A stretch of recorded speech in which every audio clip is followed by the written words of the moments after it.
Evening. Welcome to the Finance Committee for June 27th, 2022. Our chairman is on vacation and will not be here tonight, so I will be sitting in for him. The first item on tonight's agenda is Resolution 9022. It's coming through Finance. It's a resolution authorizing the Service Safety Director to enter into a contract with Scully Caldwell for rehabilitation of City Hall and to appropriate $400,000 coming from the Capital Improvement Fund 3020. Director Martin, can you give us a rundown on what we're talking about here? So, as you well know, we've been looking at City Hall probably for the whole time I've been in this position, for about 7 years, and we attempted to do some type of rehabilitation years ago, but we just didn't have the funding for it. But as I mentioned here, we went out to request for qualifications. We went through that process, and then we received 3 packages from 3 that we selected, and our selection committee got together, and we have selected Scully Caldwell as our architect to help us through this rehabilitation project for City Hall, and the annex building is possibly some work I'd like to do, and possibly just to see what improvements we can do, what we can afford. So they're very well suited for a building like this. Have got a great history, a rich history, and a care for a building like this. We're not talking about a restoration, we're just talking about a rehabilitation. And I think it's a great place. We love being there in that structure. So this is starting officially the process. We're asking for $400,000, not to exceed that at this time. Right now, we would like you to pass it at next council if possible. We're not asking for it tonight and really any further questions, but it's, as you can tell by my email I sent to you and what is capitulated right here in this article, it's really going to be a very thorough examination of this building. They will bring in really technical people to evaluate inside, outside, HVAC type stuff. But one of the biggest issues we have, we got a lot of people don't realize we have a flat roof on the top. We need to get that repaired. We also have an outside envelope that we need to seal up with the tuck pointing, and then some interior improvements, as well as our HVAC unit. Our HVAC unit is well over 25 years old. So we've got a lot of things. I don't know if we're going to be able to achieve and afford everything that I think we ought to do. I think Scully Caldwell will help us through that process and figure out and give us options. But I'm grateful that we're about to commence on this. And I ask for your approval at the next council meeting at the middle of July. Questions? Mr. Mallon? So, just so we're clear, the money is so they can do a real in-depth estimate and plan as to what we need to do to the building, correct? So it's even further than that, but we will be taking stages and we'll try to keep you aboard. Like, as I mentioned in my email, we need to figure out as we go forward, what is our next funding step? So I'm expecting them to evaluate and present to us some options of like, we can do this for this much money and this for that much more, and go through that, because I think there might be things that we're not aware of. Very professional technical people that is going to look at from the electrical, HVAC, mechanical, structural, roof, and specialists in some of the other areas. So we're going to replicate some of the things. If you look in the exterior, you'll see some of the artistic type work is degraded and fallen apart. I'd love to see that kind of replicated and restored. But we'll take through the process. This is really to fund what they gave us in their proposal, to go further than that, Councilman Matten, to go over into even oversee the construction process. So I think we'll be with you as we go through this process. I'm not against it. I just want to make sure we know what we're doing, and it's going to be a lot more money than this. But we have to start somewhere. Yes. That was my point in the email, is the building's been let go for so long because we just couldn't afford to do anything with it. So it was always the last thing on the list, and I think we need to do something with it to preserve it, to keep it moving for the next. So the biggest thing is this firm represents us in our interest, making sure the workmanship is what it should be. We are wanting to retain them throughout the whole process. This kind of takes some money forward in that. I honestly, don't know if it's gonna be 400,000 in total in at the end of 2 years from now. But this covers what the contract that we are looking at to agree to. And you know how that goes when you're under construction. Right. You could yield to some other issues that happen and we'd want their services from. So would this be a contract for all 4 phases then? That's what we have right now to take us through the CMR, which is Construction Manager at Risk process, to help us with some of those bid documents and assisting. And the key here is that they're representing us in our interest, where we want to make sure that they're looking after what we feel is best with our funding and the quality of work. So this contract even includes them throughout the construction process. I just wish I could guarantee you that it'll only be $400,000. That's based on an estimate of what I think what we said we'd like to spend on this building.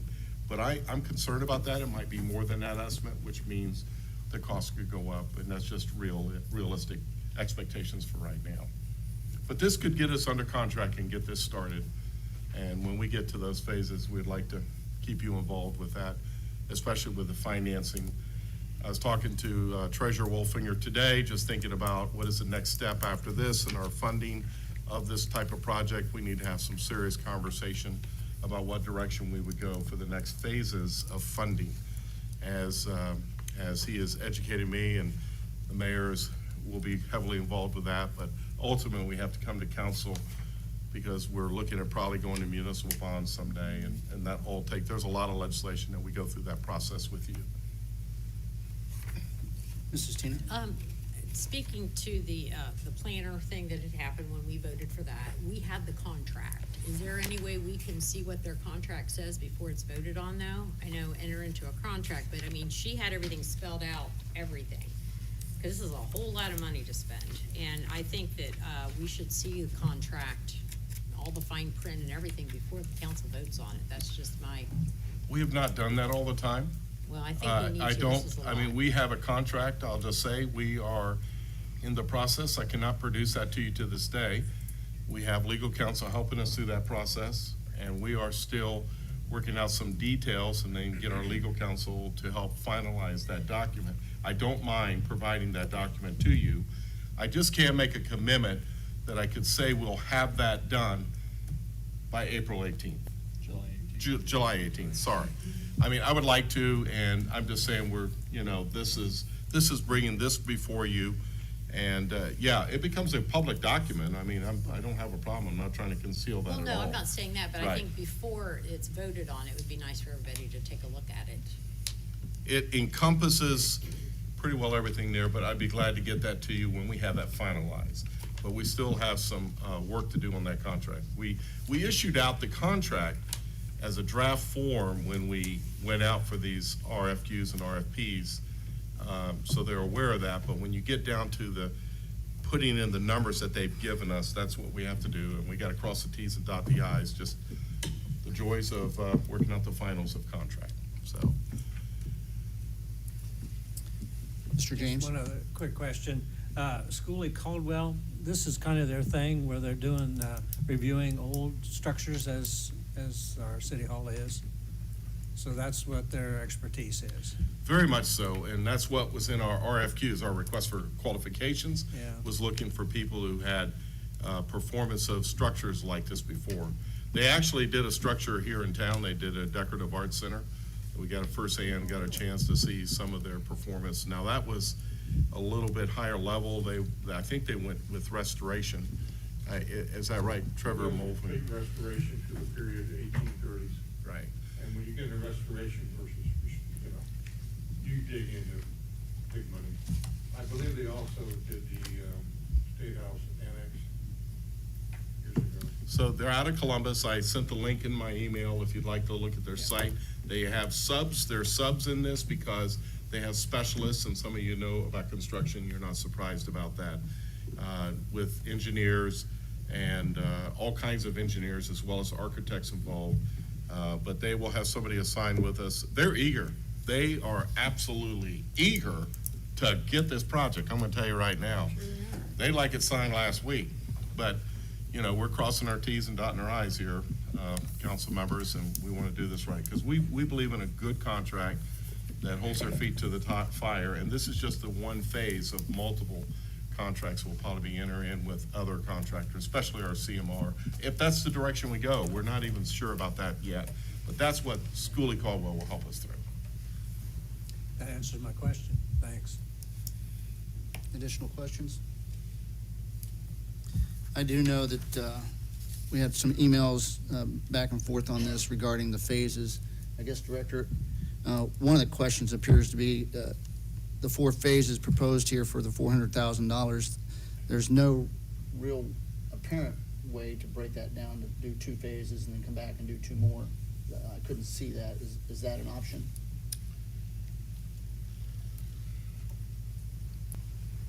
I don't know how to answer that question. So, honestly, I'd rather not do that. But if that's what you want me to do, if that's the desire here, I guess I'm asking you to trust us as administration to say, we'll go through this, and when I say we get to this other phase and we look at what are our options as we go forward, we would ask for you to approve the funding for that next phase. We're not gonna spend any money on things they don't do, I will tell you that. And I'm just trying to deal with the time frame of this, because timing is so important today. And I hadn't even told you about other news about, I didn't bring other legislation before you today because of an air conditioning unit in police department. We got astronomical numbers for a bid on that, and we're gonna have to go a different direction for it. I'm concerned about supply, demand, inflation. But I guess I'd have to ask you to trust us on that and say that if you give us this, we'll manage this well. And if we get to the phases where we say, here's what we're looking at, we can't go this high, we're gonna have to settle with this and get maybe essentials done. I wish I could answer that more.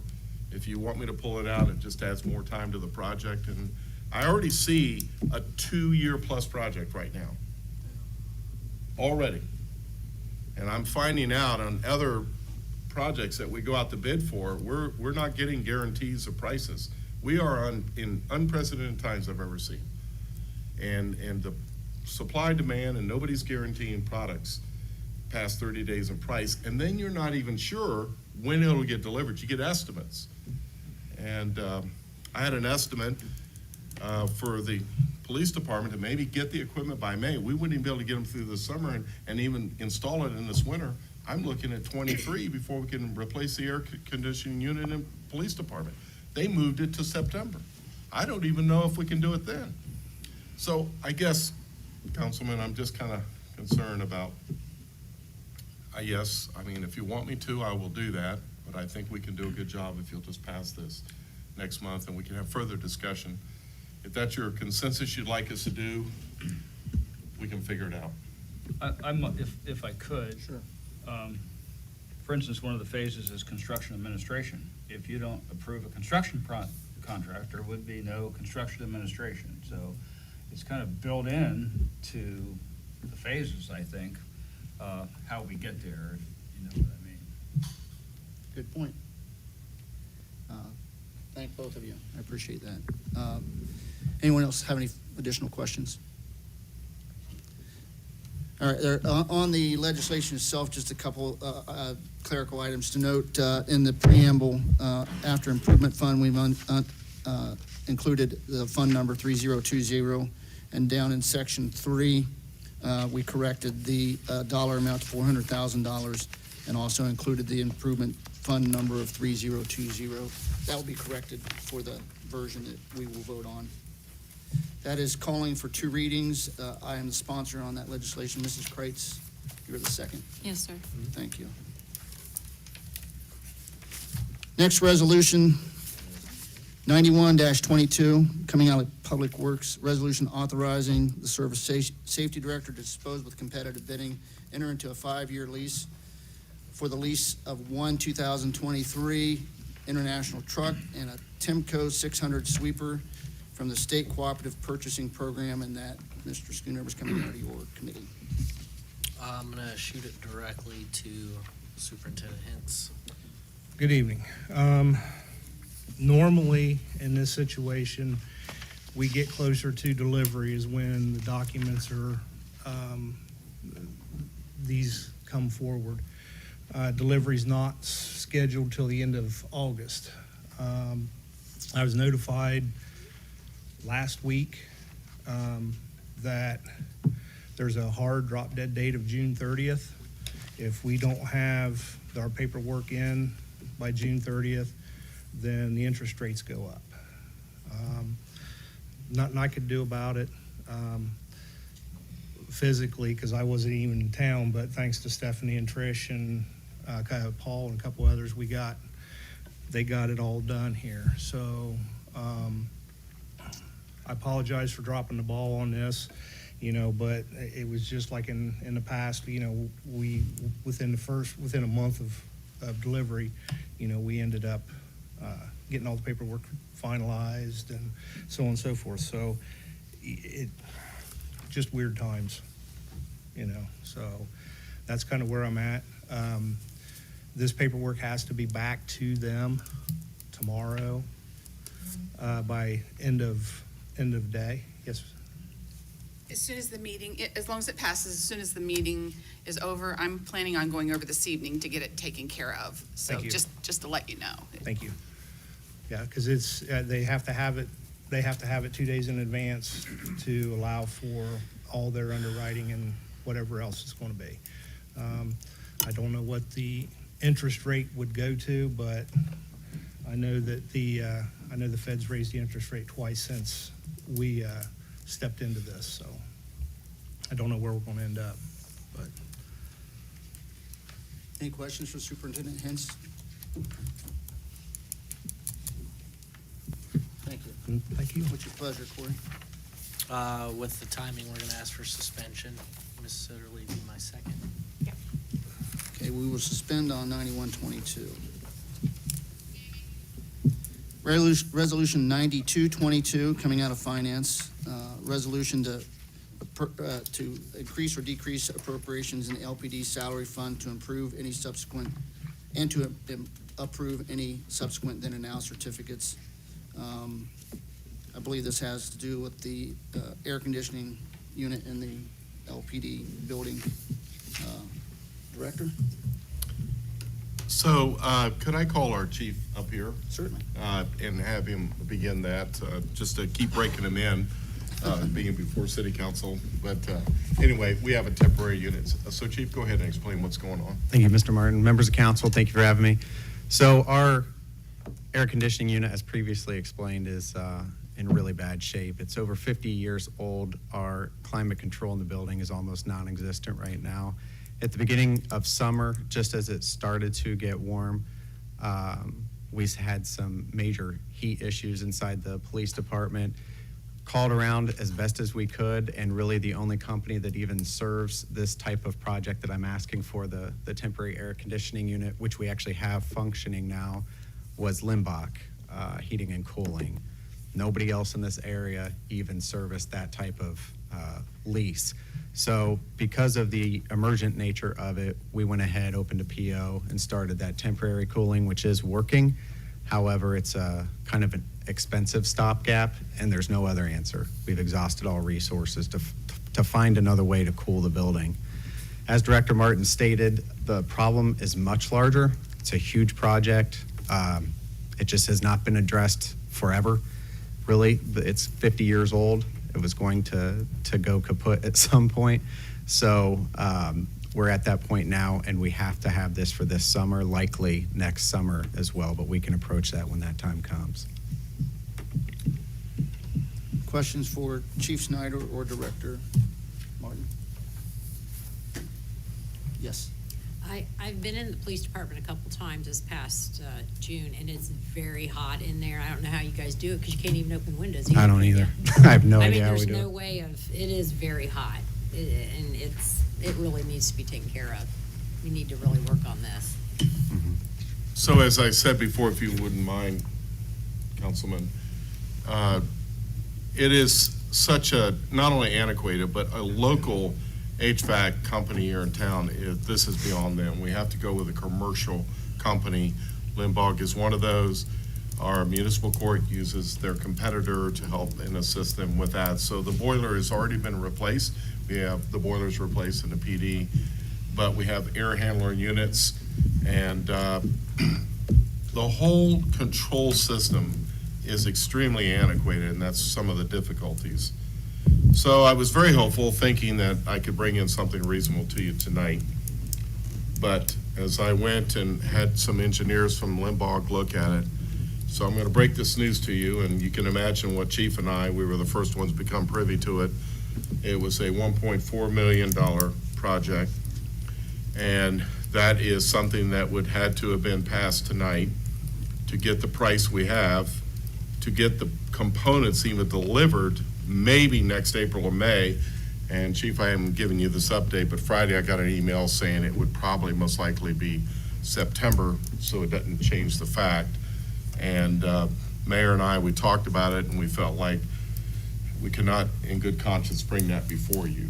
We feel like we would probably have to go through a different process, and it might be something that we incorporate into this project with City Council to maybe go for the funding of this whole big project of everything included.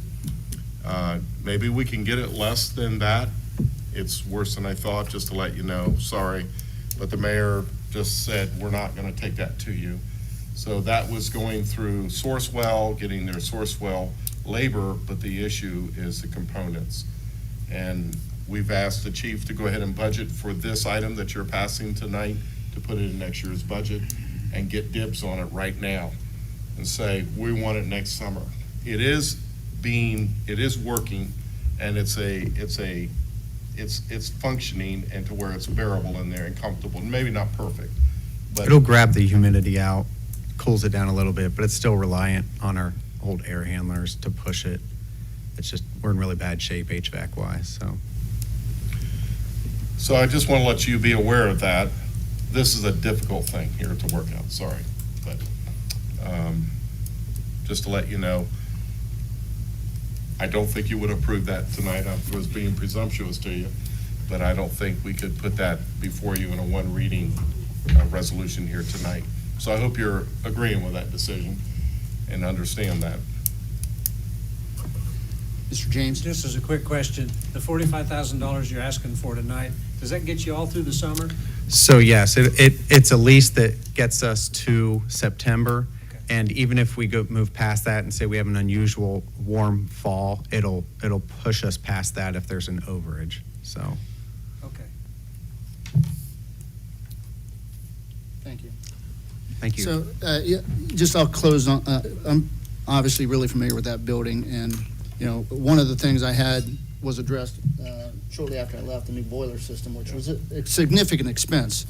At the time, the air conditioning had been, for lack of a better word, Band-Aided together and functioning. But that building, there's no windows to open. There's nowhere to go. You're just in a sweat box. So I'm going to call for suspension tonight. I will be the sponsor, and Mrs. Kreitz, you will be the second on that. Yes, sir. Next resolution for finance is Resolution 9322. It actually is, I'm going to ask Ms. Sitterly to discuss this one. Thank you. I think Mike Tharp is here. He'd probably be the best to summarize. Whee! Good evening. Let's talk about something happy.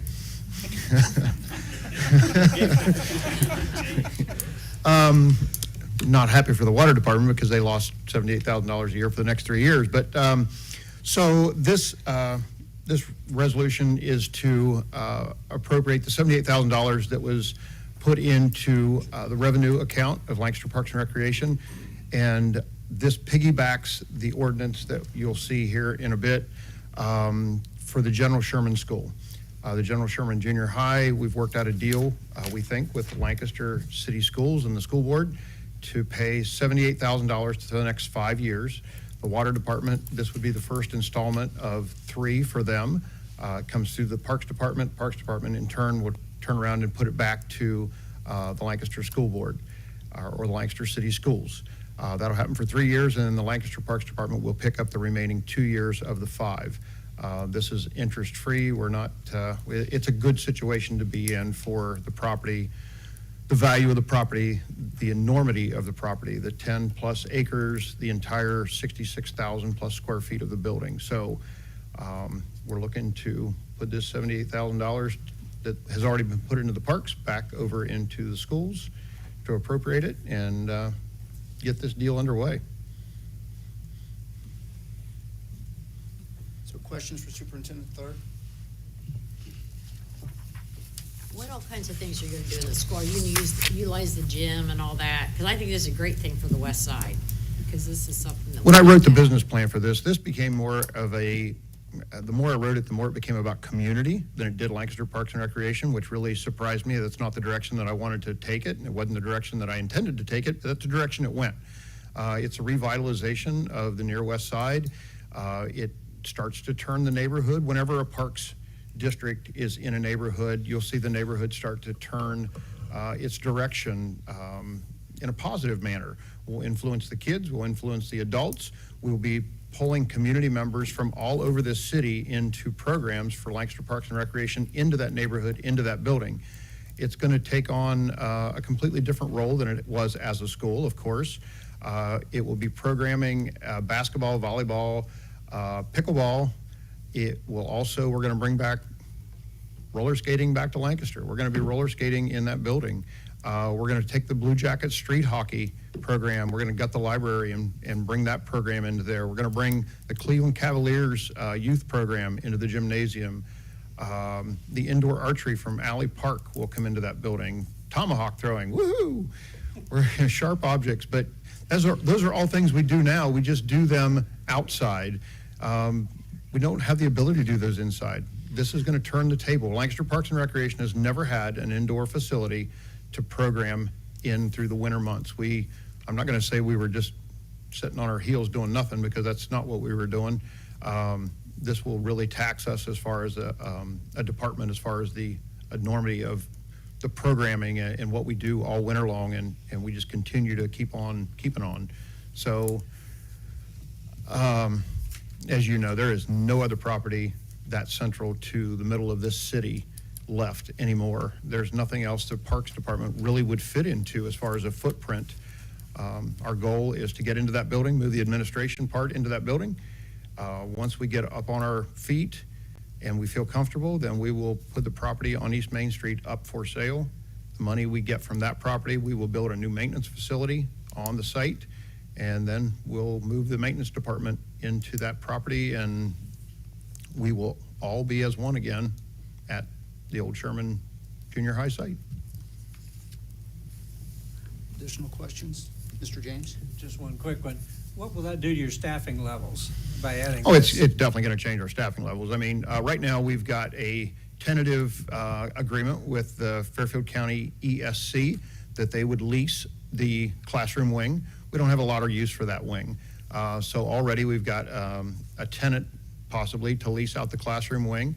That means we're going to have a janitor on staff. We'll probably pretty much treat this like a traditional school. We won't have a first shift janitor because we'll have our people in and around the building, but a second shift janitor that would oversee the second shift kind of activities, locking up the building at night after whoever was in the building is done. Just that kind of oversight. It will definitely change our staffing, but it's going to change our revenue at the same time. You know, this is going to generate a revenue source for the parks with the rental of the gymnasium, and you know, we're going to book birthday parties and all those kinds of things. We're going to, just like we do Alley Park and Olivedale, we're going to bring all of those entities into this building and use it as a revenue source also. We also plan on doing a lot of free events that will engage the community, engage the kids and the adults, that allow them to participate in things inside that building that don't cost a dime. Anyone else?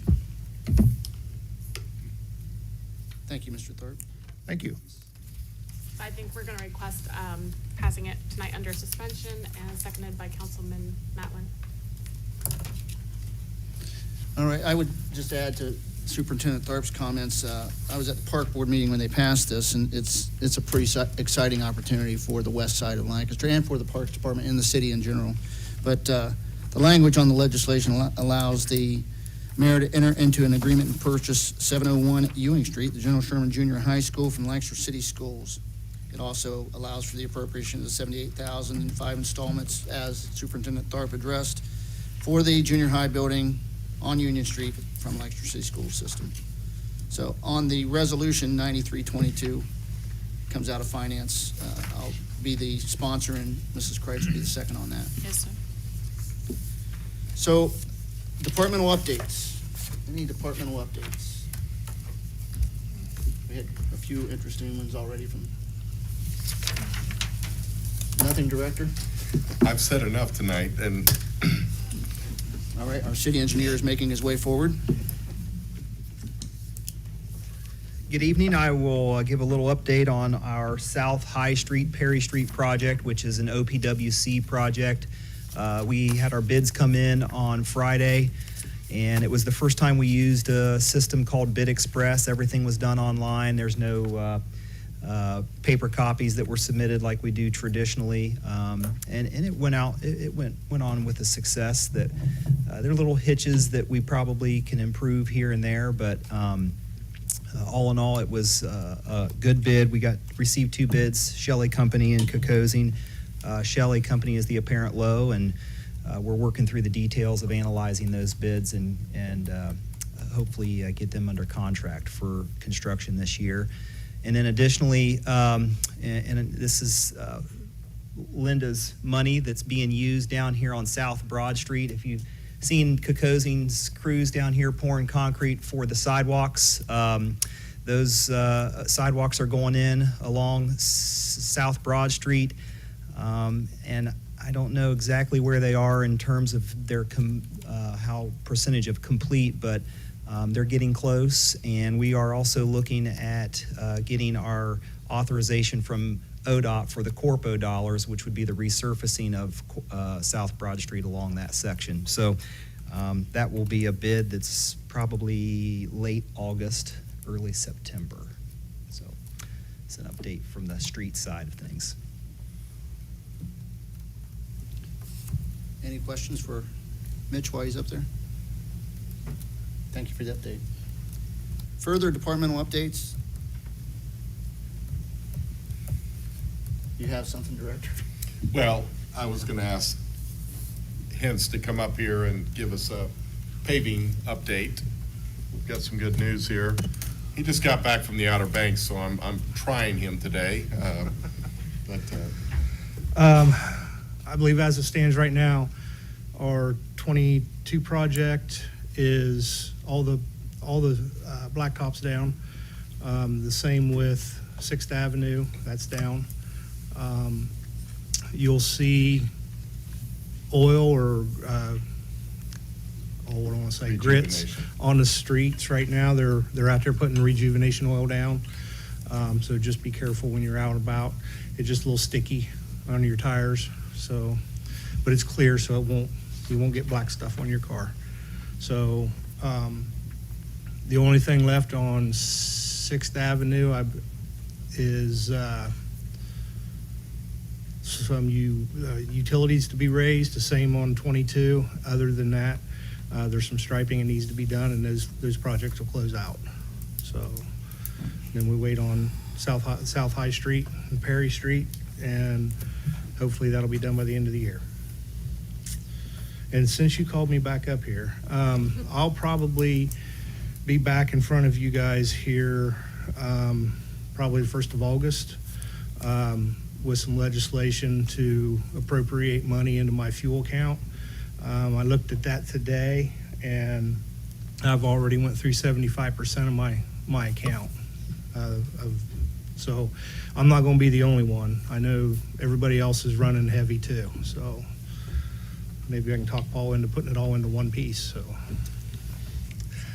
but other than that, you got anything else for me? No. All right. Have a good. Anybody Thank you. else? No, thank you. That's all. Any other department updates? President Earl, you ready for tonight's meeting prep? I got it. First item we have is temporary resolution 8922. It's a resolution to accept or approve Lancaster Public Transit's zero tolerance drug and alcohol testing policy as approved by ODOT, and it's coming from Public Works. Mr. Schoonover. Yeah, we all got an email from Chaslin the other day. It was pretty self-explanatory, I think. It's just changes that, or updates that needed to be made. She sent the email that had the current and then the one with the updates. So that's just something that has to be done. So we're gonna be asking for suspension tonight. And then Ms. Sitterly is my second. All right, suspension on 8922. The next item we have is temporary ordinance 1822. It's ordinance to modify the management pay ordinance. It is coming out of finance, and it's to amend the current starred version to change the GIS coordinator from pay grade 14 to positions of GIS manager to pay grade 22. I think, is this mayor or director? Let's give the director a break. Okay. So you all are aware that our former GIS coordinator left, it's been months ago now, and we have gone through at least 2 campaigns to try to find another one to hire, and have had no success whatsoever. A lot of that is because of the pay that we're offering. So after consultation with a number of department heads, the GIS position is extremely critical because of all the software we have now that coordinates with GIS, including all the departments that have utilities, code enforcement, utilities collection. Everybody needs updates from this position in order to have their software work. So after, Mike Pettit took a delegation up to Dublin to look at their situation and how they operate it and what they're paying. We've also referenced the MORPC salary update that they do annually for departmental salaries. And we determined we need to significantly upgrade our pay range in order to get somebody for this position. So it's changing from GIS coordinator grade 14 to GIS manager grade 22. We hope that means that we can have some success with hiring a person. Questions for the mayor? Mrs. Teener? Yeah, we discussed this in May's IT meeting, and we, the 3 of us, Councilman Allers and Councilman McDaniel, we met and we asked you, what can we do? Can you guys didn't even get back with us. This just came up on this ordinance with the city planner. Nobody came to us and said, this is what we're doing. Is there a reason for that? Because we have tried to even, we were supposed to have a meeting. It got canceled because Mark Starr was on vacation, and nobody even reached out to us to even say anything. It just popped up in our council packet. I don't believe there's been an IT telecom meeting since that Well, there was last supposed to discussion, be, and Mark was certainly on it was vacation. pointed out at that meeting the difficulty we were having in finding somebody for that job. And the decision was made after a number of consultations and meetings within the last week that we needed to do something. The next council meeting isn't until July 18th. And we need to move quickly on this because we're going to run into some operational software problems with the various departments if we don't get somebody in this position as soon as possible. And why is it on the planning? Why isn't it separate? Because it was a pay ordinance, already that was in the works, and it was the easiest administratively just to amend that ordinance to include this. Additional questions for the mayor? I will say that we did discuss this at the IT telecom meeting, and we expected some follow-up prior to presentation at council. What's the we've changed the title, is there a change in job description also? Or is it essentially the same job? No, there would be a change in job description and what they do. And for the long term, we are looking at, so right now, we have GIS functions in some of the utilities departments. And the long term, we are looking to do some combination where we have a GIS department like we have a building department, instead of having that function dispersed among the various departments. And so that'll probably happen in 2023 with the new budget when it gets approved. Thank you. I do know that my visits to various departments, I've seen some pretty significant utilization of the GIS programming. And apparently we're falling behind on that, Mr. Mayor, at this point, without keeping things updated. Is that where we're at? Yes. Any additional questions on this particular piece? This is the third reading on this piece, and it's a motion to replace 1822 with 1822 Star. I am the sponsor on that. Mrs. Kreitz, you're the second on that. Yes, sir. All right, meeting prep is over. Do we have any other items for finance? Any other items for finance? If not, a motion to adjourn is in order. Mr. Chairman, I'd like to make that motion. And I second that. We are adjourned. It is 8:41, or 6:41, I'm sorry, a little bit ahead. Regular meeting start at 6:50. Thank you.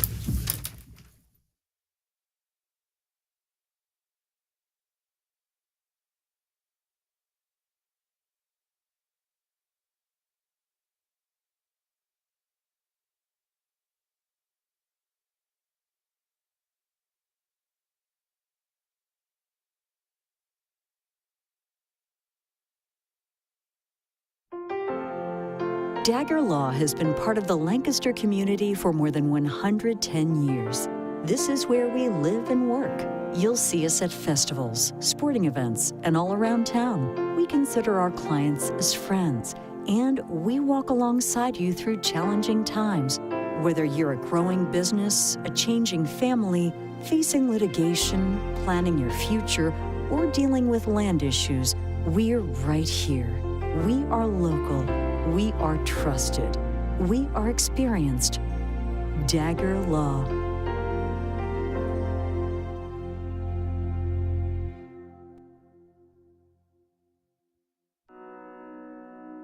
The Frankie Smith Funeral Home and Crematory in Lancaster and the Johnson Smith Funeral Home in Baltimore have a long and wonderful history of serving our community. Feel free to give us a call at 740-653-0652. Stop in and see us at either of our two locations, 405 North Columbus Street in Lancaster and 207 South Main Street in Baltimore. Respect for tradition, regard for change.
Good evening. Welcome to Lancaster City Council. Please join me in a word of prayer. Father, we thank you for this day and your many blessings. We thank you for how you continue to lead, guide, and direct us. We ask that you would do so again tonight, today, with all the business that is before us. May we seek after you. May we do what is in the best interest of those who put us here. We ask in your Son's name. Amen. Amen. I hereby call this meeting of Lancaster City Council to order. Please join me in the Pledge of Allegiance. I pledge allegiance to the flag of the United States of America and to the republic for which it stands, one nation, under God, indivisible, with liberty and justice for all. Thank you.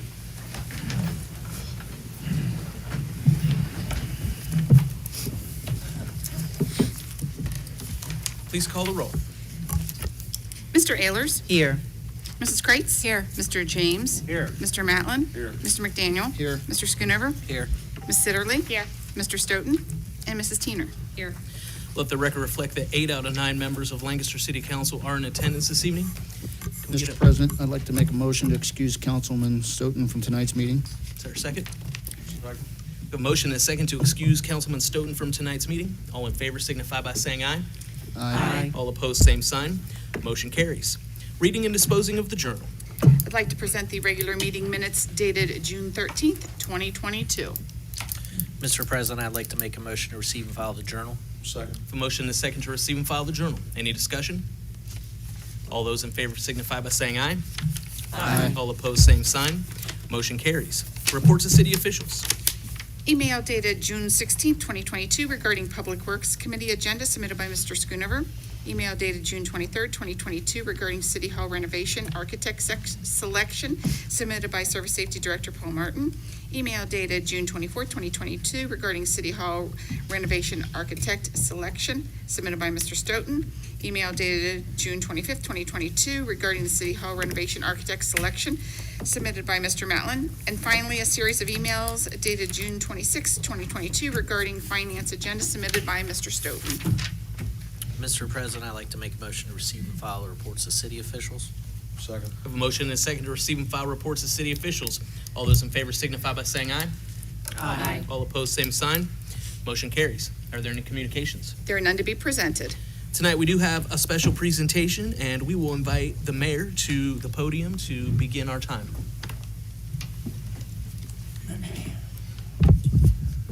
Thank you, President Uhl.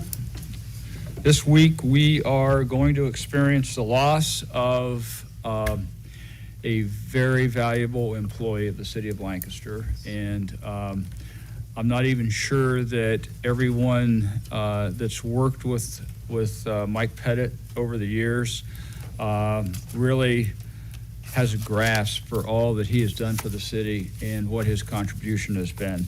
And certainly, I know the citizens of Lancaster don't realize that. So his last day with the city is June 30th, and because of that, I have a proclamation here which I'm going to read.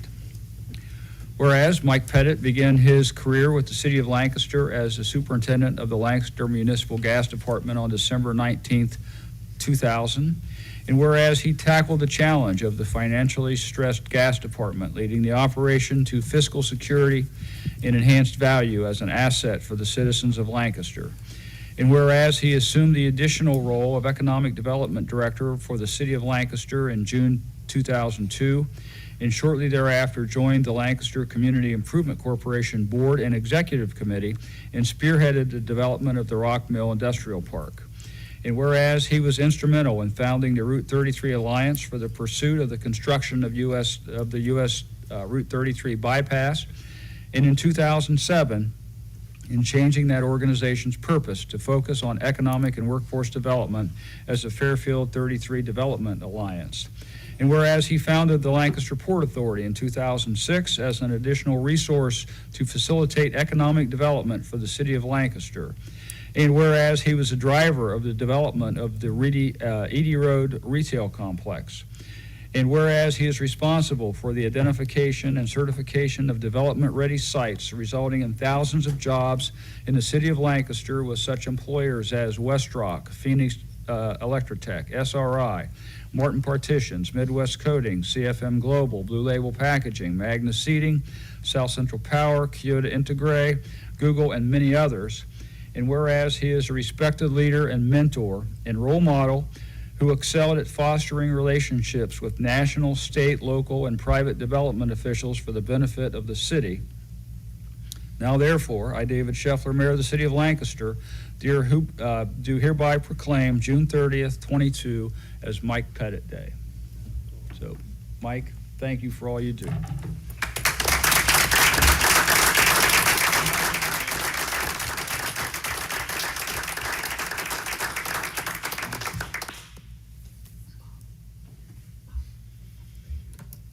So I'm going to present this proclamation, and Council President Bull has something to say also.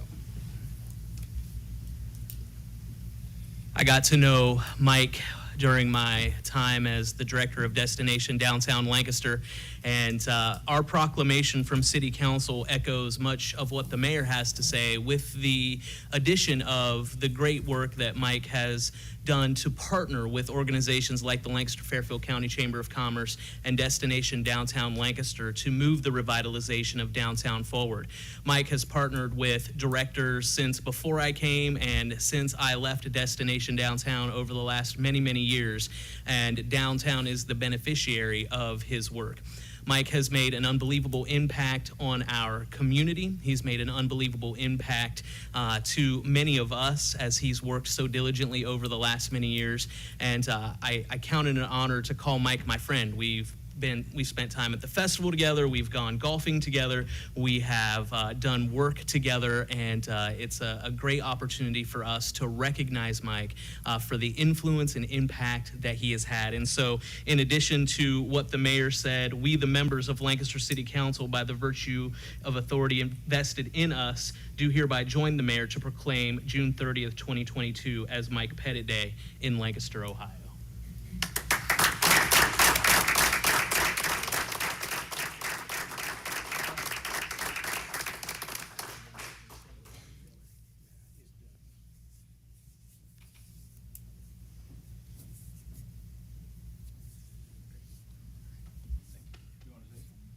Sure. First of all, I wouldn't call it golf. Yeah, that's true. That is absolutely true. It's hitting something, or tried to anyway. Thank you over the years for all your support.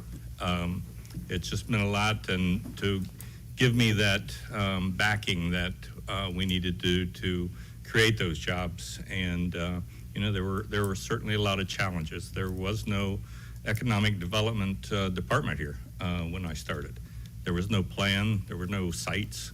A good friend of mine, a banker, mentioned a couple of weeks ago. He said, economic development, when you look at a duck out there on the pond, it just looks nice and graceful, but you don't see all the work that's going on underneath. And economic development is a lot of work. I would like to introduce Stephanie Bosco. Stephanie will be taking over the economic development and the Lancaster Port Authority. So she comes with many years of experience, has a lot of state and regional ties, and local experience. So we're excited. Stephanie, there she is. No, come up to the podium. Come on up. Before and after. Yeah, right. We'll see how many grades I have in a couple of years. Well, I've been saying the worst part of my job is that Mike is gonna leave, but he's only a phone call away. I'm not concerned about that, but I've been watching him from afar for years. When I was on the regional side, I used to come down to Lancaster, and there were few buildings, and then there were more buildings, and now we're talking Google and Chiyoda and Tegre and Magna and hundreds of jobs just in a short period of time that I've been here. So we're gonna miss Mike a lot, but I know he's gonna be around, and he'll probably be popped in my office before I walk in some morning. So, but regionally, we're all very thankful to have Mike with us and to have paved the way. I know so many people who call him their mentor. So, and I would say the same thing too. So. Great. Well, welcome, Stephanie. We're glad to have you on the team. And Mike, thank you again for all that you have done for the city over your long career. We appreciate you and wish you the best in your next chapter. All right, thank you. Come on out for cake. That's right. Thursday. Yeah. Thursday, So, yes. Thursday afternoon. All Thank right, you all. let's show Mike our appreciation once again for all your service.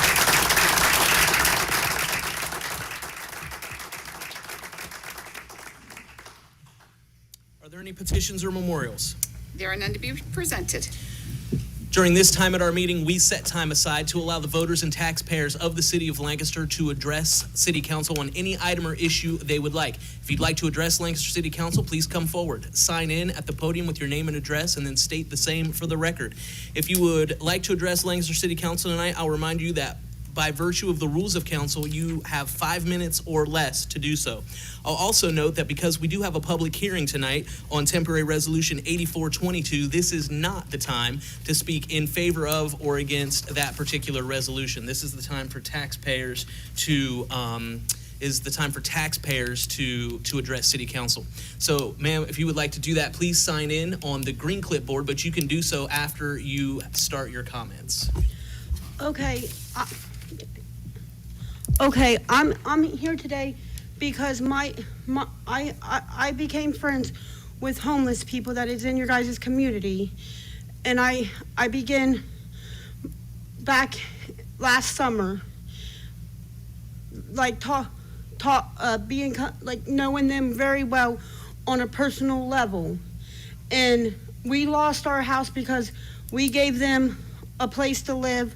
So they evicted us because we had 16 people in our home plus us. That wasn't counting us. So when I left the house, I decided that I was going to carry on my friendship with these people. Some of them are getting their things thrown away, and I'm having to replace them. I'm asking for a solution. I know I have a solution of the problem because all they're wanting is a place to go and stay warm or get out of the heat. So like last week, I took my friend Aaron and got him something to eat and got him out of the heat, and that meant a lot to him. So I know like what they're just asking for a chance, and a bunch of the landlords here don't want to give them a chance because they have a criminal background. But I'm here to tell you right now, some of them people out there who I'm talking about, who has this criminal background, are the sweetest people you'll ever meet. They have my back no matter what happens. They always have they seem to care about me. When they thought I was missing, they came looking for me in spots they knew I would be at. And I'm just asking for them to be able to get a home that they can call home. I want to do something. I don't know how I can get it done because I don't have the money. Or I don't have the money to do it, but like I want to get something done where they can get, like I can help them get homes and stuff, like put them in the homes and stuff where they can be safe, because I worry about them every day when I'm not with them. I worry about what's going on with them and what's happening to them if they're still alive or dead, being out here it's not just I understand for you guys your bridges are getting dirty, but for me it's so much more. It's people that I love getting something bad happening to them. Them not making it through the night on the winter nights because they were out there this winter and they weren't, like I was scared if they were going to make it through the winter. So I just want to start an organization that would help them, kind of like a habitat thing, but to get them homes and get them in places where they can be for the winter. Right now I can't do it.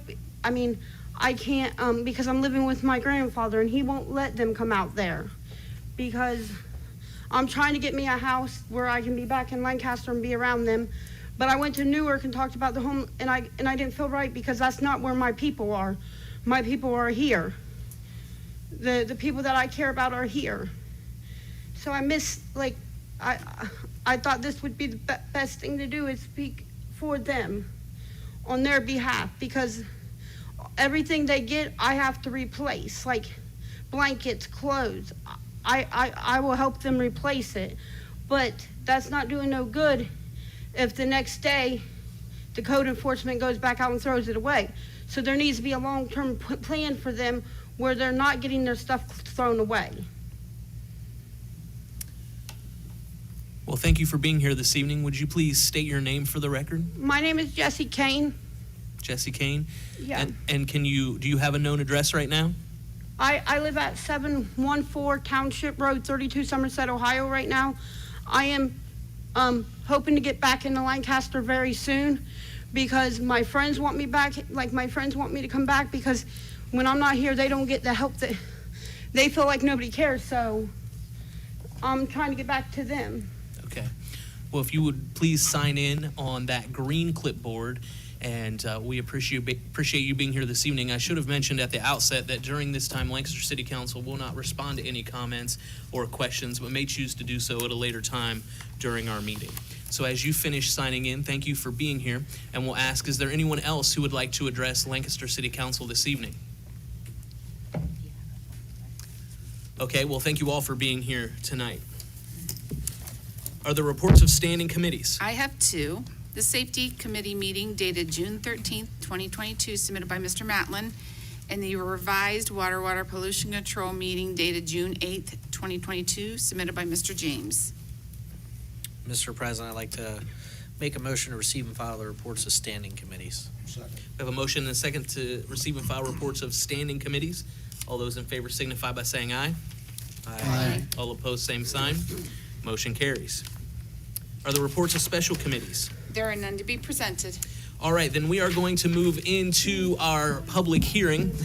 We may need a little patience and grace. It's been a while since we've had one, so I'm going to try to remember all the things we need to do. In a moment, I'm going to ask the clerk to read the preamble of the ordinance that or the resolution that we're considering tonight. After that, I'll turn it over to the sponsor, who is... Mr. McDaniel. Mr. McDaniel, Sorry. that's all right. And Wasn't he will expecting- provide any opening comments. From there, we will then open the floor to those who are proponents or in favor of this particular resolution. You can come to the podium. We'll ask you to sign in on the silver-colored clipboard. Once you come in and do that, you can begin your comments. What differs between what we just had with the public comment and the public hearing is at the end of your comments and testimony, it is possible that members of Lancaster City Council will have questions for you and will want to talk with you a little bit more about your comments. And so be prepared for that as you come forward. Once all of the proponents have gone through, we will then allow the opponents, those opposed to this resolution, to come and speak. After the opponents, we come back to the proponents, and we will allow the proponents one more opportunity for rebuttal and to speak. Please note, in order to be able to speak the second time around, either as a proponent or an opponent, you have to have spoken the first time around as a proponent or opponent. So if you think you're going to talk later on in the evening, take the opportunity the first time so that you can be called upon the second time through. With that, I'll ask that the clerk please read the preamble. A resolution approving and authorizing the mayor to submit to the U.S. Department of Housing and Urban Development the City of Lancaster's fiscal FY 2022 Community Development Block Grant Annual Action Plan and Statement of Objectives, offered by Mr. McDaniel. Very good. Mr. McDaniel. Thank you, Mr. President. This public hearing will discuss our Community Development Block Grant for fiscal year 2022 and our annual action plan and how we plan or intend to use those funds. We have put together a plan to spend the allocated money, which is $497,967 for our 2022 grant. And then we have some unspent allocations from 2020 totaling $15,500, giving us for the program $513,467. We have had several economic development committee meetings, a lot of back and forth, and a lot of input into developing this plan. And if it's appropriate, I'd like to call our community development director, Linda Berge-Disser, to kind of overview the program and our plan. That will be fine, Ms. Berge. Thank you, Linda. Thank you. Good evening. The Community Development Block Grant Program is a program of the U.S. Department of Housing and Urban Development to support affordable housing, economic development, and community activities benefiting individuals and families with low incomes. Funding is provided to cities and counties either as a direct allocation or through the state. The City of Lancaster receives a direct allocation every year. The use of these funds is guided by CDBG program requirements and by the city's 5-year consolidated plan. We are currently at the end of our 5-year plan, which covers 2018 to 2022. So we'll be looking forward to developing the next 5-year plan starting in 2023. Our annual allocation is provided in a fiscal year from September 1st through August 31st. So our fiscal year 2022 will fund activities from September of 2022 to August of 2023. We are required to conduct 2 public hearings. The first was held on April 12th, and this is our second public hearing. The process of determining how funds are spent includes monthly meetings with the Fairfield County Housing Coalition, which has been working on a strategic plan for affordable housing for Fairfield County for the past few months. And this process has spotlighted the crisis we are having in Fairfield County for affordable housing rental units for people across the board, from seniors, families, low-wage workers, homeless people, and those returning from incarceration and others. In addition to monthly housing coalition meetings, I have met in person with housing organizations to discuss affordable housing and economic development needs for people with low incomes in Lancaster and how we as a community can address them. Next, we reviewed funding requests that were submitted and discussed them with, yes, we have a newly formed Community Development Advisory Committee. And we also had conversations with our Economic Development Committee, which included some city council members. Our fiscal year 2020 allocation, as Councilmember McDaniel said, is slightly less than last year. And our administrative funds are limited to 20% of that allocation. We're limited to 15% for public service activities, and then we're also reprogramming funds from 2020 that were unspent. So our recommendation, you have our recommendation before you for this year's funding. The administration would be $99,593. We have a homeowner housing rehabilitation and repair program. So this is for homeowners who meet the eligibility guidelines, and we do health and safety repairs. So repairing roofs, replacing furnaces, things of that nature for homeowners. We also have a lead hazard control program. So this is for removing lead paint and other health hazards in the home with a priority for families with children under 6, but this is for homeowners and for renters. So we are recently reaching out to landlords. We're getting some good response from landlords to remove lead from rental property. We also have $2,774 for fair housing, and this is for anyone feeling that they have been discriminated against in housing. They can call our office. We connect with them with Southeast Ohio Legal Services. And then for our housing-related activities, we have set aside for these funds $200,000 for affordable housing. This is for rental housing, for renovations of rental housing. So this is new this year, and this is to target vacant apartments.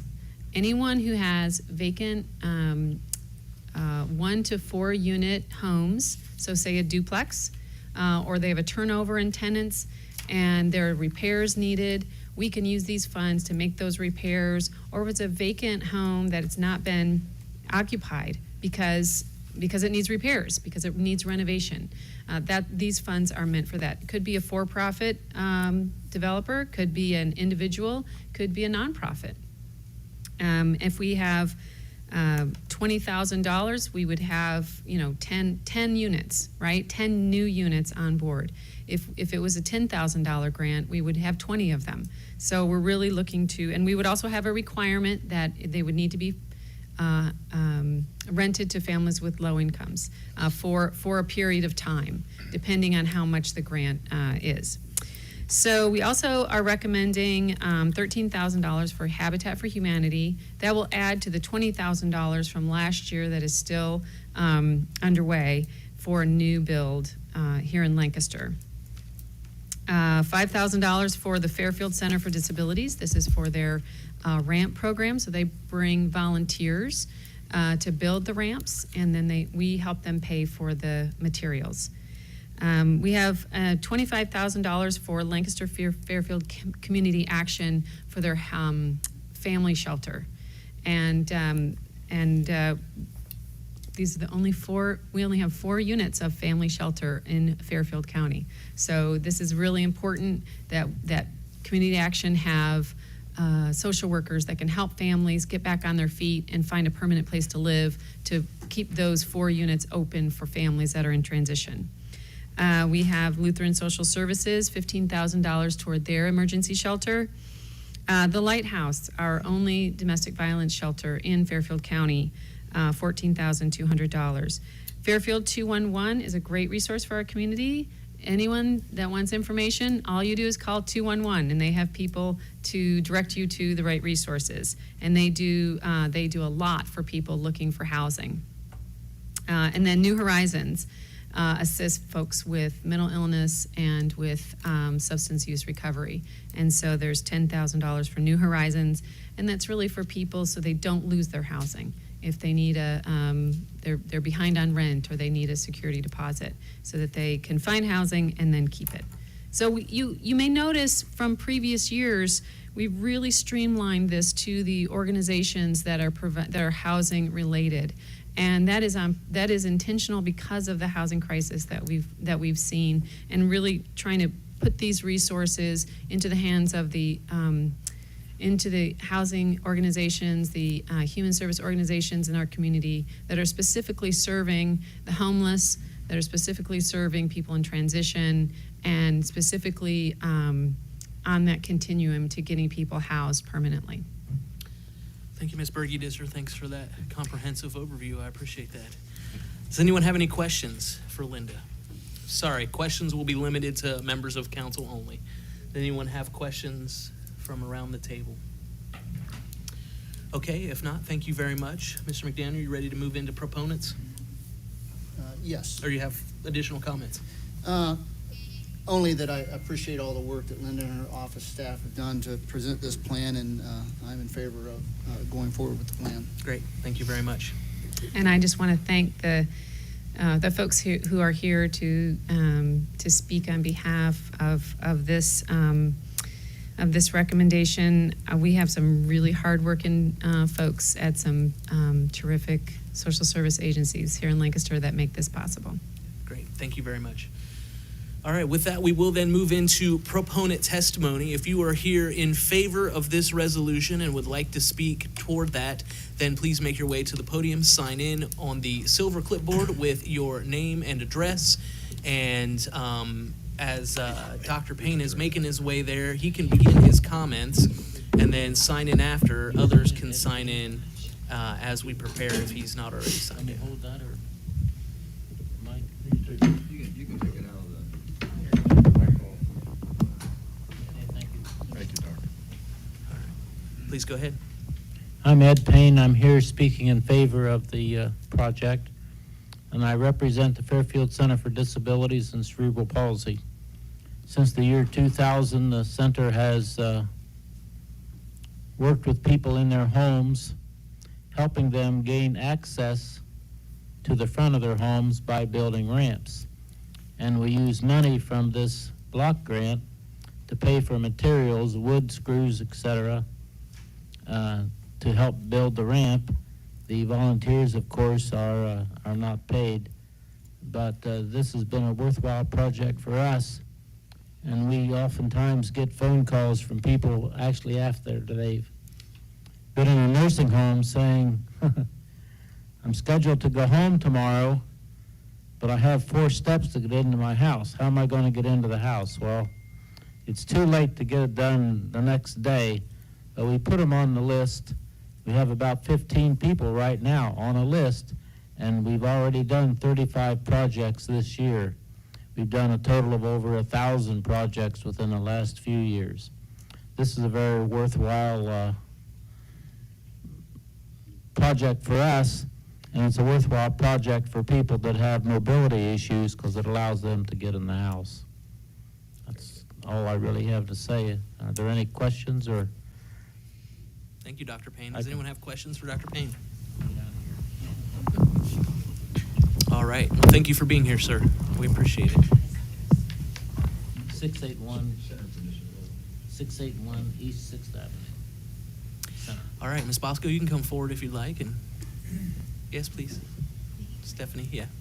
Oh, you know, that's the other Stephanie, right? It's the other one, Yeah, but that's sorry. okay. I knew who he meant. Yeah, I'll forgive you this Stephanie, time, go David. ahead, please.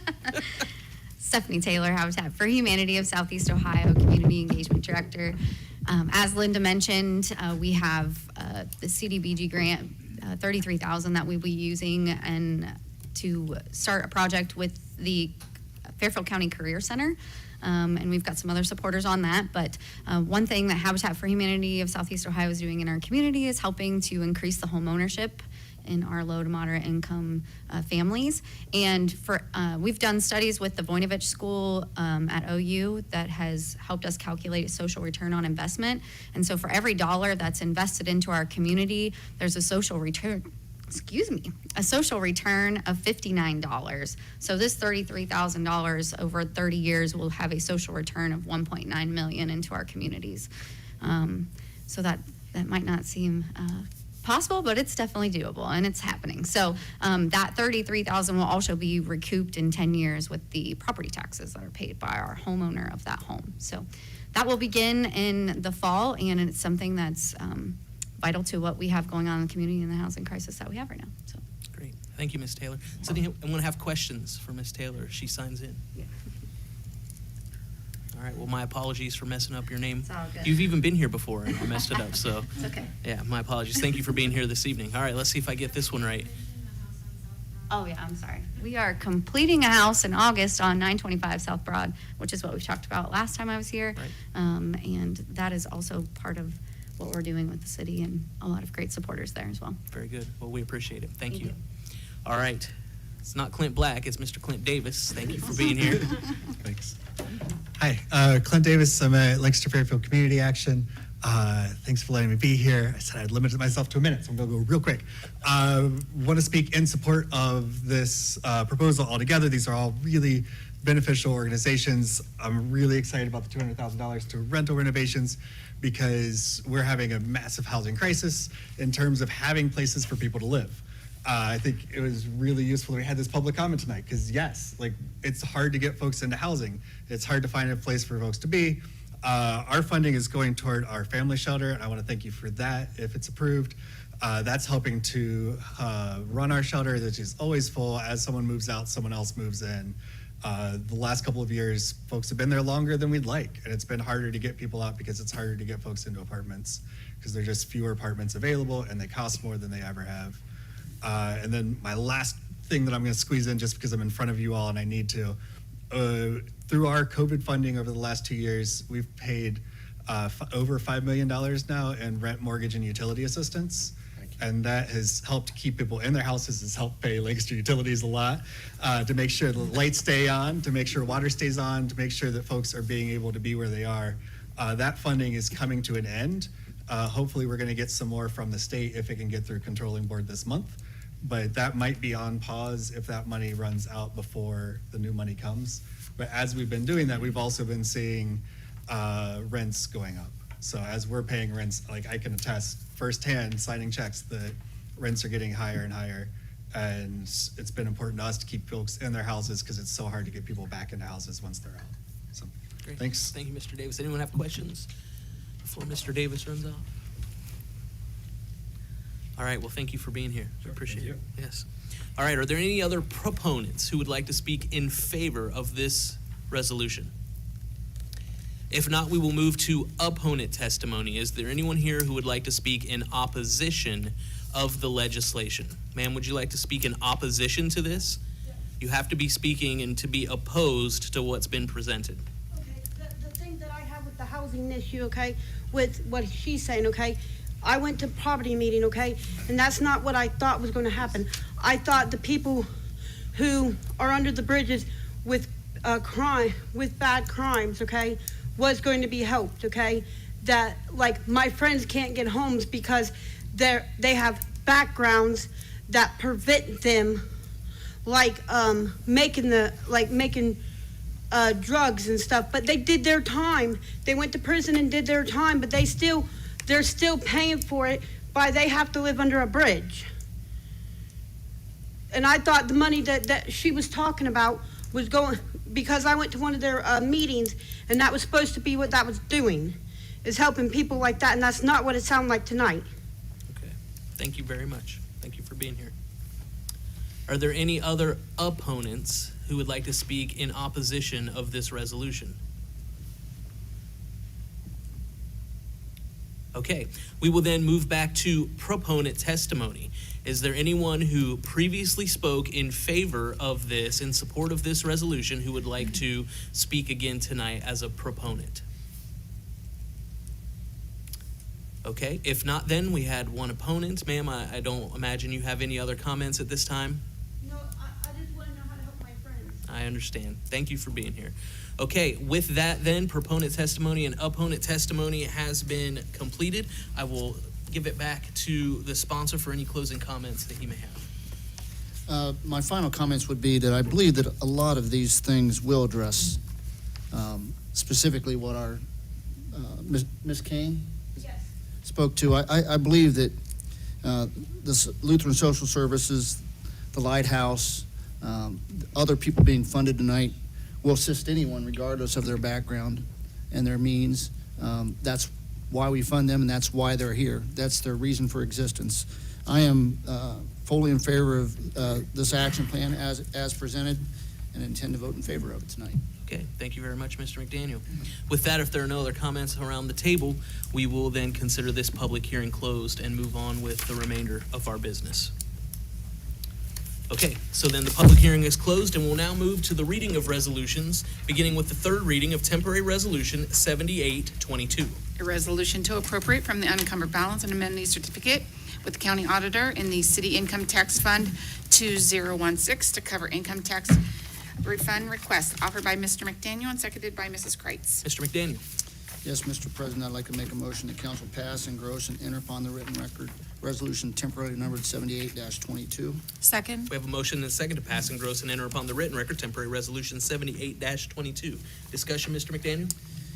I believe the preamble covers it. It's to cover income tax refund requests that we've received. Very good. Further discussion on the motion to pass. Please call the roll. Mr. Ayers? Yes. Mrs. Kreitz? Yes. Mr. James? Yes. Mr. Matlin? Yes. Mr. McDaniel? Yes. Mr. Schoonover? Yes. Ms. Sitterly? Yes. And Ms. Teener? Yes. Temporary resolution 78-22 passes 8 to 0. Bless you. No problem. We now have the reading of temporary resolution 84-22. A resolution approving and authorizing the mayor to submit to the U.S. Department of Housing and Urban Development the City of Lancaster's fiscal year FY 2022 Community Development Block Grant Annual Action Plan and Statement of Objectives, offered by Mr. McDaniel and seconded by Mr. Schoonover. Mr. McDaniel. Yes, Mr. President, I'd like to make a motion that council pass, engross, and enter upon the written record resolution temporarily numbered 84-22. Second. We have a motion and a second to pass, engross, and enter upon the written record temporary resolution 84-22. Discussion, Mr. McDaniel. Nothing further. I think the public hearing covered all that. Very good. Yes, this is the resolution we just had the public hearing on. Any further discussion on the motion to pass? Okay, if not, before we take the vote, let me just encourage members of council. We are engaged community leaders, and I don't know what everyone is involved in, but if you are affiliated with any organization that's receiving funding tonight, and by that I mean if you serve on its board or if you are related to perhaps the chief executive of it, I would encourage you to abstain from the legislation this evening. With that, we'll ask the clerk call the roll. Mr. Ayers? Yes. Mrs. Kreitz? Abstain. Mr. James? Yes. Mr. Matlin? Yes. Mr. McDaniel? Yes. Mr. Schoonover? Yes. Ms. Sitterly? Yes. Mrs. Teener? Yes. Temporary resolution 84-22 passes 7-0 with one abstention. We now have second reading on a series of resolutions, beginning with temporary resolution 86-22. A resolution to appropriate from the unencumbered balance and amend the certificate with the county auditor in the general fund 1001 for the purchase of Mark's radios for the Lancaster Police Department, offered by Mr. McDaniel and seconded by Mrs. Kreitz. Mr. McDaniel. Yes, Mr. President, I'd like to make a motion the council suspend its rules and waive the third reading of resolution temporarily numbered 86-22. Second. We have a motion and a second to suspend the rules and waive the third reading of temporary resolution 86-22. Discussion, Mr. McDaniel. Not at this time. Discussion on the motion to suspend. Please call the roll. Mr. Ayers? Yes. Mrs. Kreitz? Yes. Mr. James? Yes. Mr. Matlin? Yes. Mr. McDaniel? Yes. Mr. Schoonover? Yes. Ms. Sitterly? Yes. And Mrs. Teener. Yes. Motion to suspend carries 8-0. Mr. McDaniel. Yes, Mr. President, I'd like to make a motion the council pass, engross, and enter upon the written record resolution temporarily numbered 86-22. Second. A motion and a second to pass, engross, and enter upon the written record temporary resolution 86-22. Discussion, Mr. McDaniel. Yes, this is for a radio communication system. MARCS actually stands for Multi-Agency Radio Communication System. It's a statewide system. Both police and fire will utilize that system. We had some extensive conversation about this at previous meetings. Chief Snyder spoke about it. I think it's where we need to go to finalize our radio communication system problems. One of the number one complaints at any major crisis event is communication. Our current system doesn't allow us to communicate easily with other agencies. This will resolve that problem, and there's a significant investment from Fairfield County to help us assist in our transition to this program. So I think it's a very important program, very important step. Great. Thank you, Mr. McDaniel. Further comments on the motion to pass? Please call the roll. Mr. Ayers? Yes. Mrs. Kreitz? Yes. Mr. James? Yes. Mr. Matlin? Yes. Mr. McDaniel? Yes. Mr. Schoonover? Yes. Ms. Sitterly? Yes. And Mrs. Teener. Yes. Temporary resolution 86-22 passes 8-0. Temporary resolution 87-22. A resolution to appropriate from the unencumbered balance and amend the certificate with the county auditor in the Fire Impact Fund 3022 for the purchase of MARCS radios for the Lancaster Fire Department, offered by Mrs. Kreitz and seconded by Mr. McDaniel. Mrs. Kreitz. Yes, Mr. President, I would like to make a motion that council suspend its rules and waive the second reading of resolution temporarily numbered, the third reading of resolution temporarily numbered 87-22. Second. We have a motion and a second to suspend the rules and waive the third reading of temporary resolution 87-22. Discussion, Ms. Kreitz. No, thank you. Discussion on the motion to suspend. Please call the roll. Mr. Ayers? Yes. Mrs. Kreitz? Yes. Mr. James? Yes. Mr. Matlin? Yes. Mr. McDaniel? Yes. Mr. Schoonover? Yes. Ms. Sitterly? Yes. And Mrs. Teener. Yes. Motion to suspend carries 8-0. Mrs. Kreitz. Yes. I would like to make a motion that council pass, engross, and enter upon the written record resolution temporarily numbered 87-22. Second. A motion and a second to pass, engross, and enter upon the written record temporary resolution 87-22. Discussion, Mrs. Kreitz. Yes, thank you, Mr. President. I would just add that this is the fire department portion of what Mr. McDaniel just went over, and he was very thorough in his explanation. I don't think there's anything else to add. Very good. Further discussion on the motion to pass. Please call the roll. Mr. Ayers? Yes. Mrs. Kreitz? Yes. Mr. James? Yes. Mr. Matlin? Yes. Mr. Yes. McDaniel? Mr. Schoonover? Yes. Ms. Sitterly? Yes. And Mrs. Teener. Yes. Temporary resolution 87-22 passes 8-0. We now have first reading on a series of resolutions, beginning with temporary resolution 89-22. A resolution to accept and approve Lancaster Fairfield Public Transit System Zero Tolerance Drug and Alcohol Testing Policy as approved by the Ohio Department of Transportation on June 15th, 2022, and to authorize updates to be made as needed by the director. Offered by Mr. Schoonover and seconded by Ms. Sitterly. Mr. Schoonover. Mr. President, I'd like to make a motion that council suspend its rules and waive the second and third readings of temporary resolution 89-22. Second. We have a motion and a second to suspend the rules and waive the second and third reading of temporary resolution 89-22. Discussion, Mr. Schoonover. We're asking for suspension tonight. We went over this in finance. There are slight changes being made to the current policy that ODOT has requested for our public transit system. So these are just things that, we've all seen those slight changes. They need to be put into place immediately, so that's why we're asking for suspension. Very good. Further discussion on the motion to suspend. Please call the roll. Mr. Ayers? Yes. Mrs. Kreitz? Yes. Mr. James? Yes. Mr. Matlin? Yes. Mr. McDaniel? Yes. Mr. Schoonover? Yes. Ms. Sitterly? Yes. And Mrs. Teener. Yes. Motion to suspend carries 8-0. Mr. Schoonover. Mr. President, I'd like to make a motion that council pass, engross, and enter upon the written record temporary resolution 8922. Second. We have a motion and a second to pass, engross, and enter upon the written record temporary resolution 89-22. Discussion, Mr. Schoonover? No, sir. Discussion on the motion to pass. Please call the roll. Mr. Ayers? Yes. Mrs. Kreitz? Yes. Mr. James? Yes. Mr. Matlin? Yes. Mr. McDaniel? Yes. Mr. Schoonover? Yes. Ms. Sitterly? Yes. And Mrs. Teener. Yes. Temporary resolution 89-22 passes 8-0. Temporary resolution 90-22. A resolution authorizing the Service Safety Director to enter into a contract with Schooley Caldwell as the city's design professional for the rehabilitation of City Hall and to appropriate from the unencumbered balance in the Capital Improvement Fund 3020 and amend the certificate with the county auditor. Offered by Mr. McDaniel and seconded by Mrs. Kreitz. Mr. McDaniel. First of two readings. First of two readings on temporary resolution 90-22.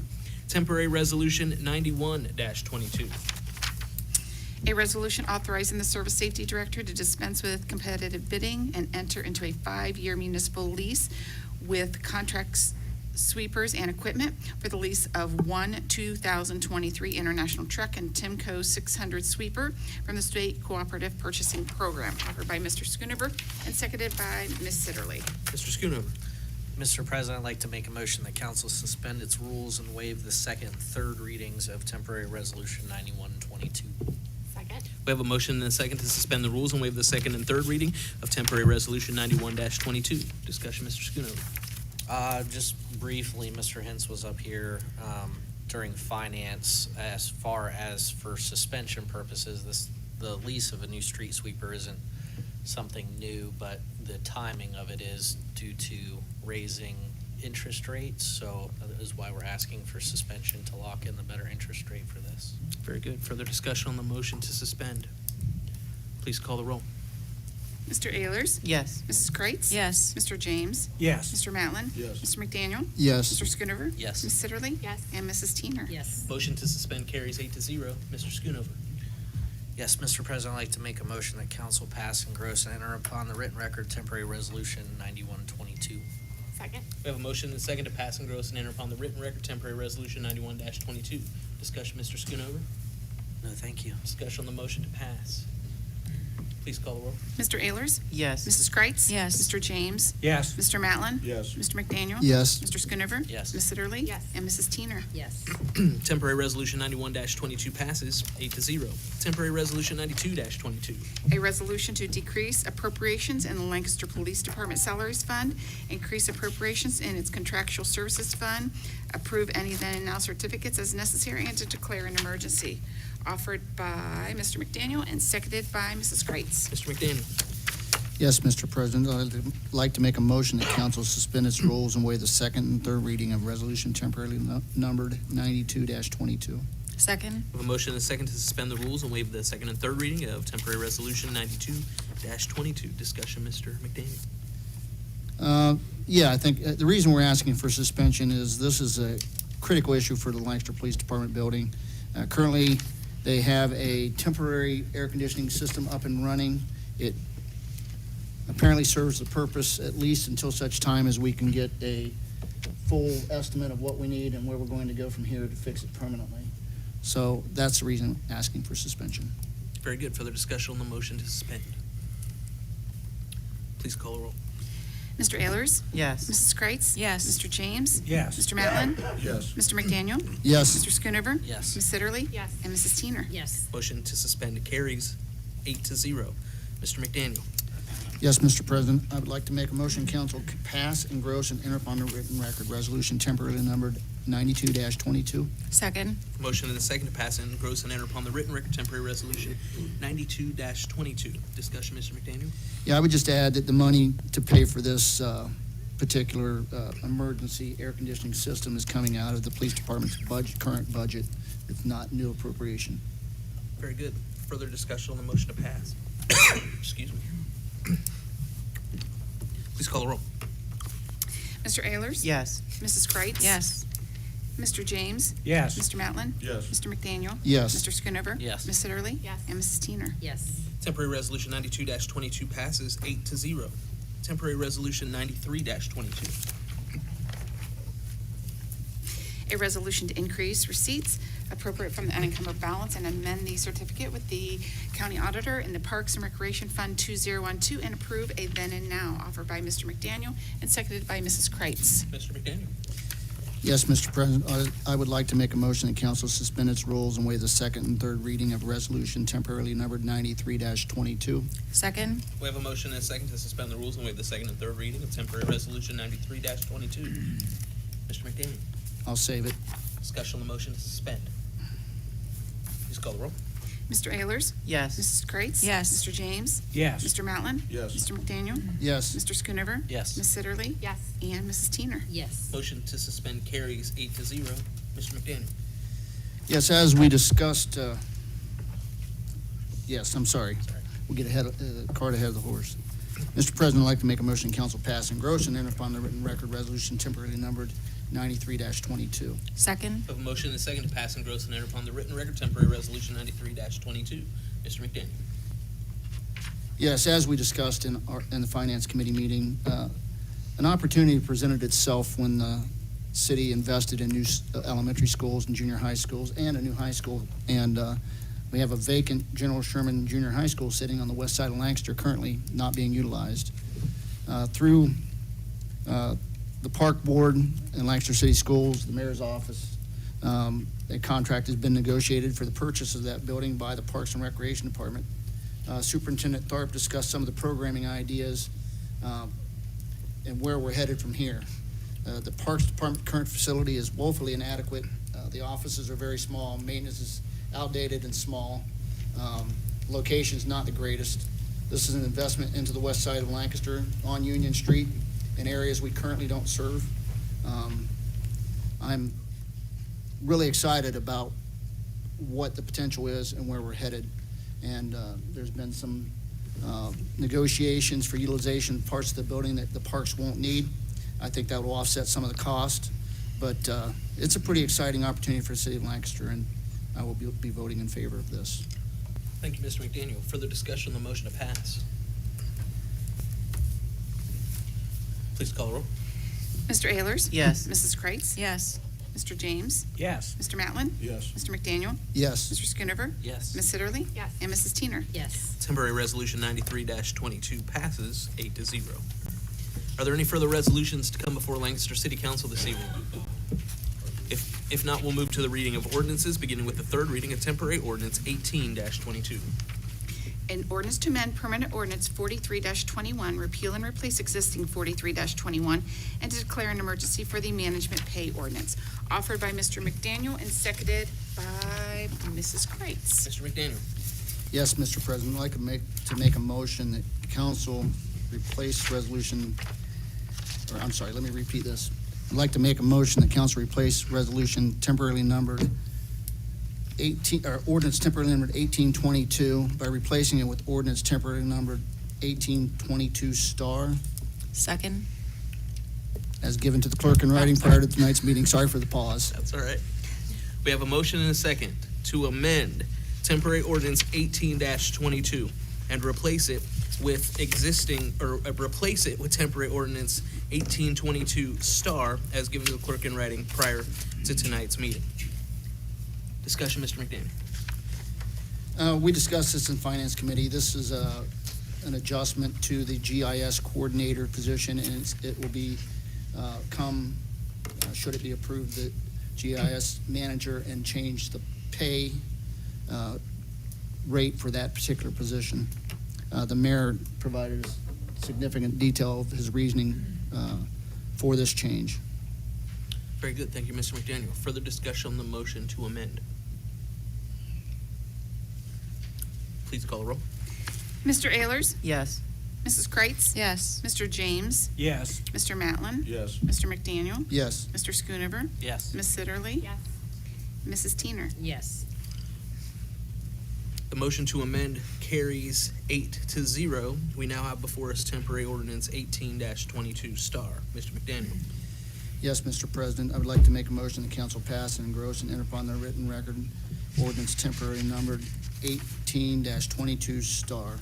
Second? We have a motion and a second to pass and gross and enter upon the written record temporary ordinance 18-22 star. Discussion, Mr. McDaniel. Nothing further. Discussion on the motion to pass. Please call the roll. Mr. Ayers? Yes. Mrs. Kreitz? Yes. Mr. James? Yes. Mr. Matlin? Yes. Mr. McDaniel? Yes. Mr. Schoonover? Yes. Ms. Sitterly? Yes. And Mrs. Teener. No. Temporary ordinance 18-22 star passes 7-1. Right, first reading on temporary resolution 20-22. Temporary ordinance. That says resolution. I have resolution in there. Oopsies. Temporary ordinance 20-22. An ordinance to authorize the mayor to enter into an agreement to purchase 701 Union Street, approximately 10.716 acres more or less of real property identified as tax parcel number 0531813010 and 0531813000, further identified as the former General Sherman Junior High, from the Lancaster City School District Board and Education, and declare an emergency.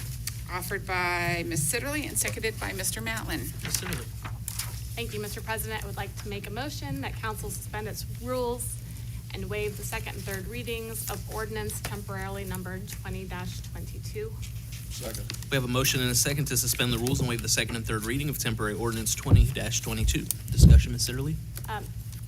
Yes, thank you. Your Superintendent Tharp summarized this contract earlier in the finance meeting, and Councilman McDaniel also just summarized it for the resolution that's related. I think the reason for the suspension is to help the seamless transition and minimize interruption of the services that the park provides. Very good. Further discussion on the motion, to suspend. Please call the roll. Mr. Ayers? Yes. Mrs. Kreitz? Yes. Mr. James? Yes. Mr. Matlin? Yes. Mr. McDaniel? Yes. Mr. Schoonover? Yes. Ms. Sitterly? Yes. And Mrs. Teener. Yes. Motion to suspend carries 8-0. Ms. Sitterly? Mr. President, I would like to make a motion that council pass, engross, and enter upon the written record ordinance temporarily numbered 20-22. Second. We have a motion and a second to pass, engross, and enter upon the written record temporary ordinance 20-22. Discussion, Ms. Sitterly. Nothing further, thank you. Discussion on the motion to pass. Please call the roll. Mr. Ayers? Yes. Mrs. Kreitz? Yes. Mr. James? Yes. Mr. Matlin? Yes. Mr. McDaniel? Yes. Mr. Schoonover? Yes. Ms. Sitterly? Yes. And Mrs. Teener. Yes. Temporary ordinance 20-22 passes 8-0. Are there any further ordinances to come before Lancaster City Council this evening? If not, we have no tabled legislation. Is there any unfinished business this evening? Does anyone have any new business this evening? Mr. Mayor? I have one quick piece of new business. Auditor Nettles is on vacation this week, so we have been pleased to have Assistant Auditor Anitra Scott here tonight. She studied all day to answer all your tough questions, and nobody asked one. Well, Mr. Stoughton's on vacation, or otherwise, I'm sure she'd have gotten peppered. Do you have a question? So would somebody please come up with a really tough question? All right. You did it, Mr. Mayor. Miss Teener. Watch me, I defer to him.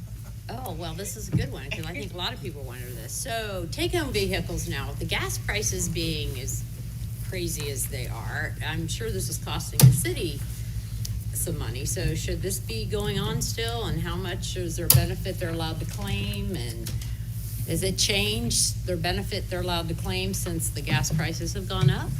We do tax the employees for each for each vehicle that's being taken home.